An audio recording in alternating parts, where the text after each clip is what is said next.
Hi, welcome to Mixed Media Creations with me, Creative Katie, Karen Birchall. Here's how you can see what I'm up to in my studio. Follow me on Instagram. Today we have an art journal inspiration collaboration video. Check out the collaborator links in the description box below. My art journal tutorial, it's entitled Lift Your Spirit. As always, don't forget to subscribe and select the option to be notified of upcoming videos. Everybody, today I am going to do the Art Inspiration Challenge, and the challenge is to use modeling paste. So I'm probably going to use my flexible modeling paste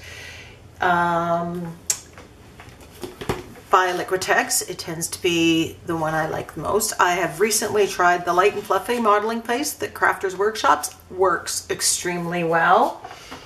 And you can also use wall compound. This is just store brand wall compound that I took from a big tub and into there. So I'm going to put that out, and it's supposed to use a stencil and the modeling paste. Now they also pretty much, you know, most of my art journal pages have that, but it also said to use olive green, magenta, and turquoise. So I pulled out the olive green. I'm going to use Hooker's green. That's for the only green that I have. I was playing around with those colors just to see, you know, what happens if we mix the magenta and the green. We get kind of a brown. We get this lovely, lovely, lovely purple when you mix the magenta and the quinacridone magenta and the teal. So kind of broadens up. It's very springy and very Eastery kind of thing. So I thought, okay, I have those, and I also drag out my Inktense blocks, and I thought, okay, I can use that, and I kind of swatched those out, and I might grab those, and you know, the green is pretty close. I mean, my Hooker's green is pretty close to the olive green, and it'll have to do. And then I thought, you know, I've been doing a lot of collaging lately, so I pulled some of my colored papers, and I have this, you know, I'm not sure if this is mulberry paper, but there's bits of whatever. And I've got some green, and this is some deli paper, some gel prints. So I have that. I pulled out some of my magenta in there. And then I actually just used some of this embroidery plastic, and I put some of the green on top of this already deli print just to bring those colors together. I have these coffee filters that have magenta and the turquoise in them, and you've got that purple, I don't know, and this one has some of the greens in it. That one's just the two colors, and that. So I think we have a good place to start. So now that I have all my papers out, I'm just going to start ripping them and get some shapes. And I know that I want to try to build up the kind of in the center and work on white space. The benefit of using gel prints or collage sheets that you've created yourself is you have a lot of texture and interest in them that's already built in. So in theory, it makes for a fast page. I'm getting rid of the straight edges because I really don't like them. And I hate to admit it, but I spent an awful lot of time trying to figure out how I wanted to set this up. Now, I really like this one. It's got a magenta in there, but there's also some of that green, olive green in there. And I really like how that plays off of itself. I could do the magenta and the olive green. I can do the magenta with the turquoise, but I'm having trouble working all three of these colors together. And at this point, when I started off, I really had no idea which focal point I was going to do in the middle.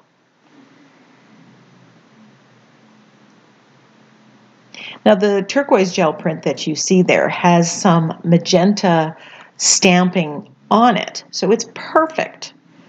Perfect, perfect, perfect match. So I addition the pieces and try it this way and try it that way. And in between, every once in a while, I'm taking a picture of it and looking at it through the camera or looking at it through the video just to see what it actually looks like. And that's a good tip.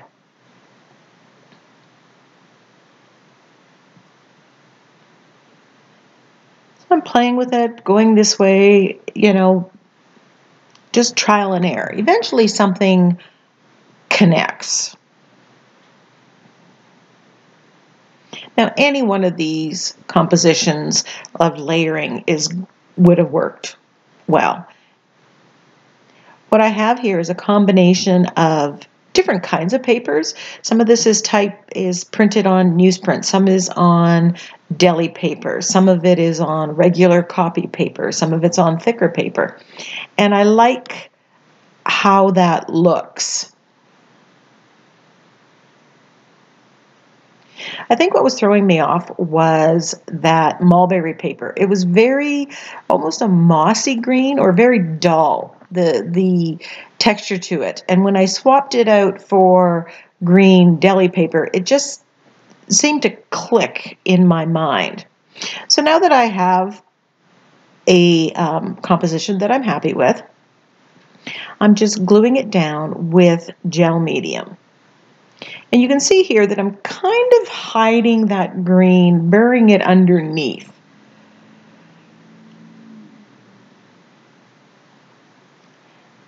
Green is not a color I use a lot, and I struggle with incorporating it.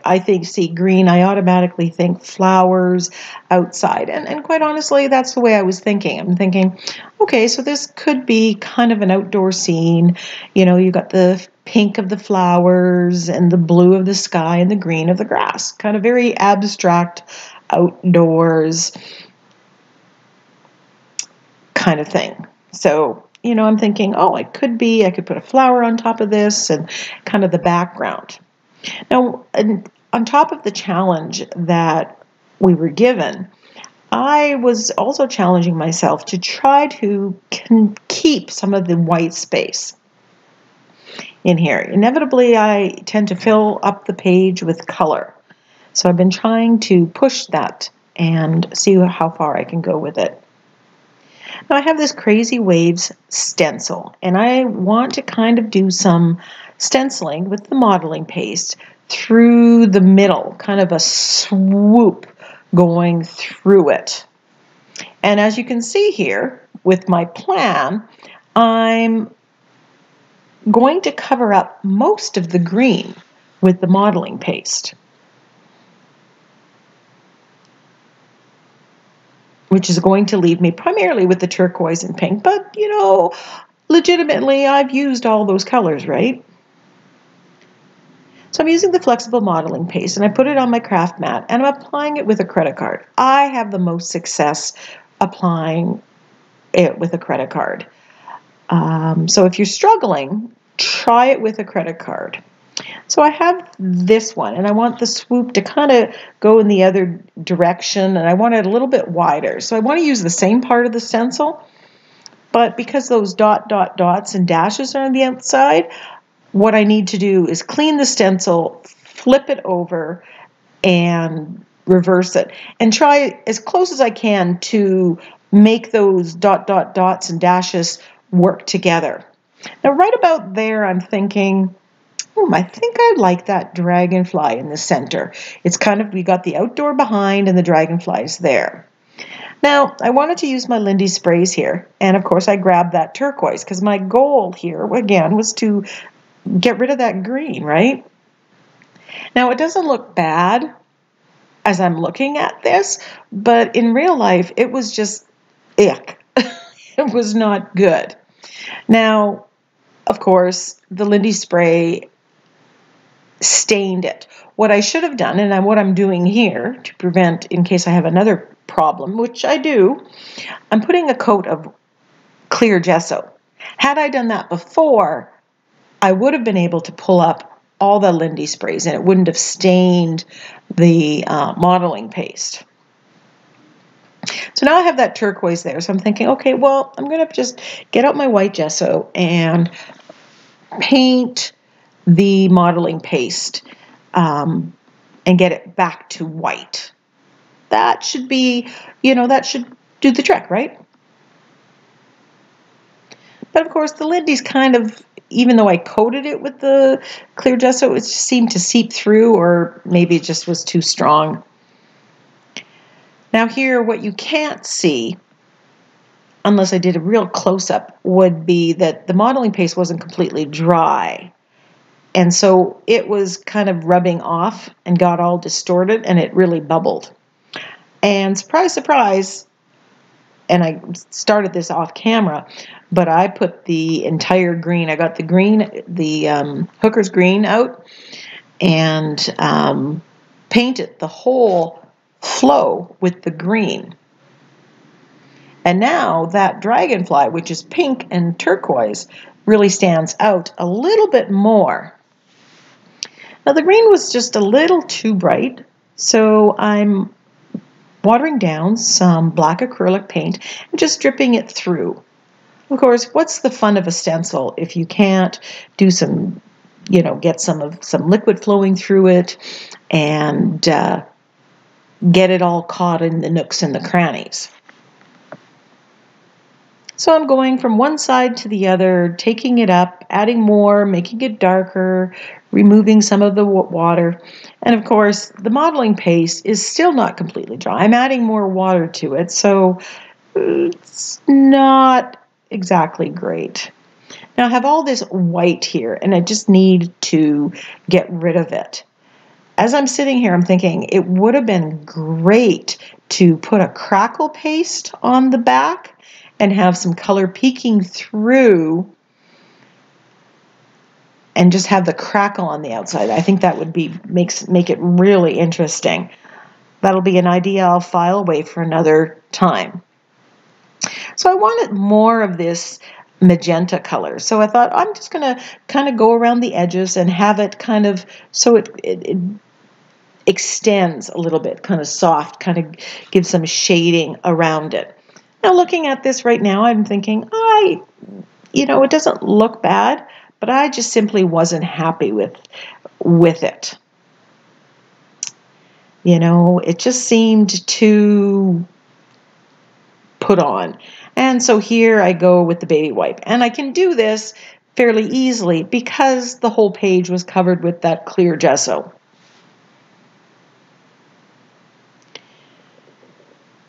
So I have this paint, I have some black and some of the magenta, so I decided to do some splatters.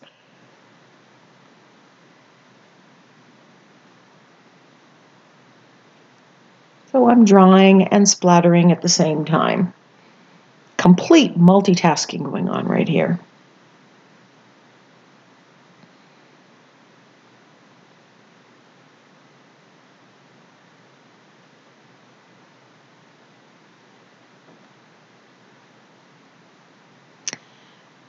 Yeah, I was pretty sure I was going with the dragonfly, but I had that fairy there. I thought, oh, maybe that would work.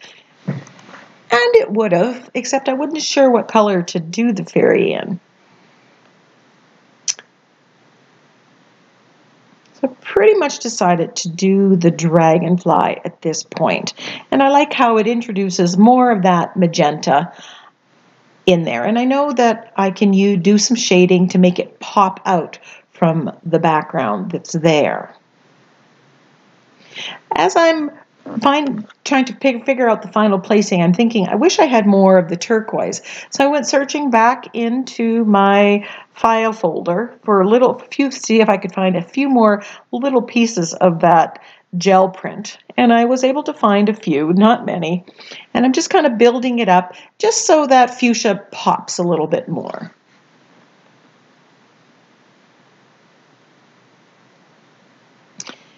So this is a woodless charcoal pencil, and I love using it for shading. And I just want to make this dragonfly pop from the background.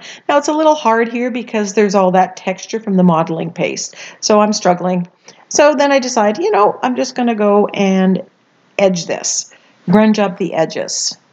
And if you haven't used a woodless charcoal pencil, it's great for this purpose.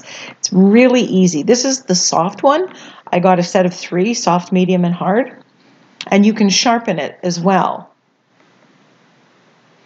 Right about now, my camera died. So after sitting, letting it recharge, I decided to use the float technique and go around the dragonfly.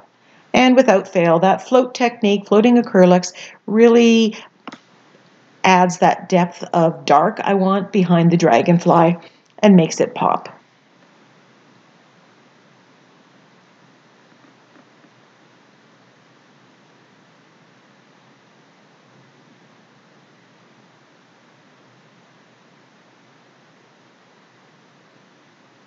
If you don't have a chart, or if you don't want to do the floating technique, you can use the Stabilo all pencil and wet it down, or a watercolor pencil, or Inktense block. All of those would work. Gelatos, distress crayons. So I just purchased these script stamps, and I wanted a big script stamp so I could make my own sentiments on a page without having to print it off on the computer, which is usually my go-to. And I'm using these with black acrylic paint. And I'm struggling a bit because the stamps are falling off the block, which they had no trouble doing when I was sampling it with the ink pad, but I'm not sure why they decided to do it. Now, I had stamped these out before and cut out the words just to get the placement and figure out where exactly I wanted it. So again, I dropped it there, and because there's clear gesso and I got to it right off the bat, I was able to remove that without smudging or messing up my background. Now these scripts add, so you put them there and it just looks like it's a nice handwritten sentiment. So the perfect tool to use if you don't like your handwriting.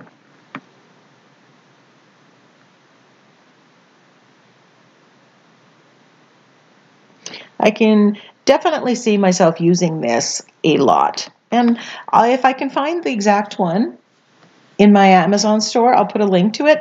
And if not, I will find something similar.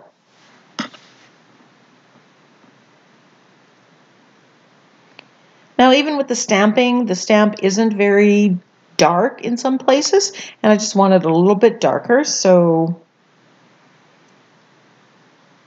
I just wanted to stand out better. So I grab,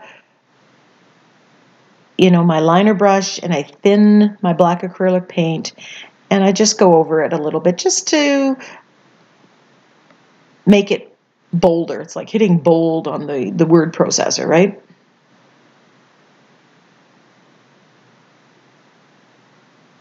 If you don't want to use a liner brush, you can, use a Posca marker, Posca pen, big brush markers would also work for filling that in. But you want something with a wider tip.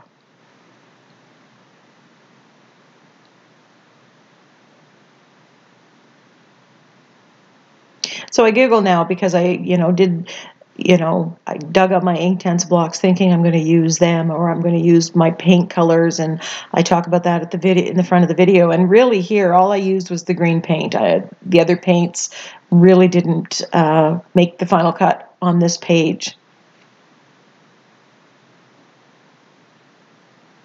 While it didn't start out that way, they almost have a jewel tone effect.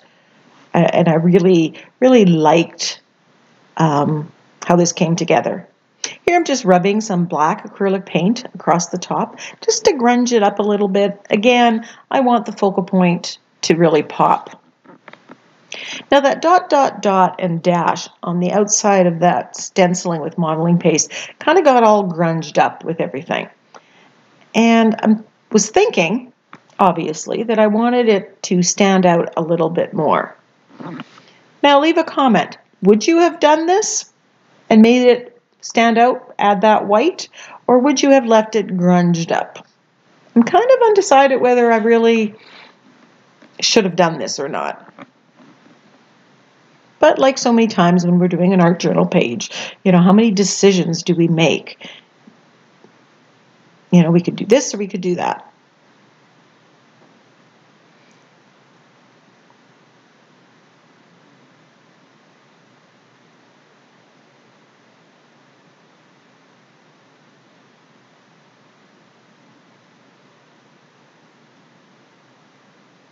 So I laughed because, I wanted to hide the green at the beginning of the video, and really the green, there's the largest amount of that color on this page.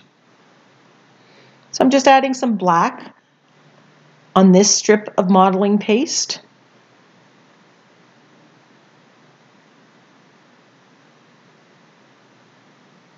And these are fine liner bottles, and I love these bottles.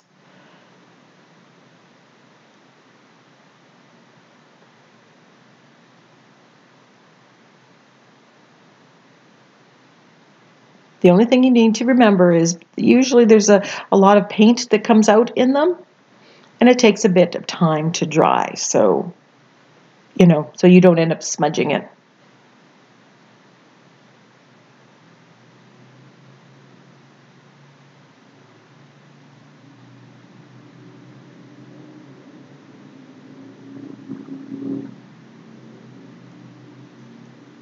And then I use the black paint, and I'm just kind of very sketchily, if that's a word, around the outside edge. And that just kind of finishes it off and frames it a bit.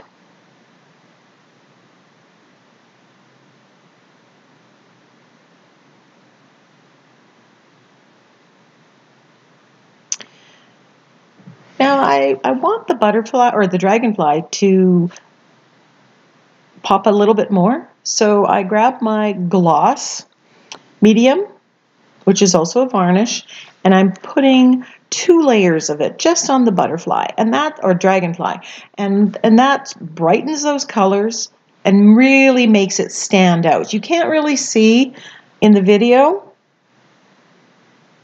but it gives it that shine, but it also makes those colors really pop.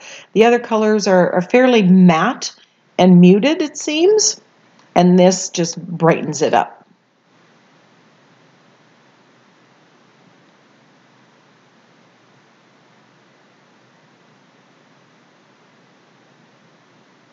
So as I said at the beginning, this is a collaboration video. Please take the time to check out the links of the other collaborators in the description box below. Every one of us is very different, and you really get your money's worth. Lots of variety. Here's some close-ups. I hope you enjoyed the video. Give me a thumbs up, leave a comment, and we'll see you next time.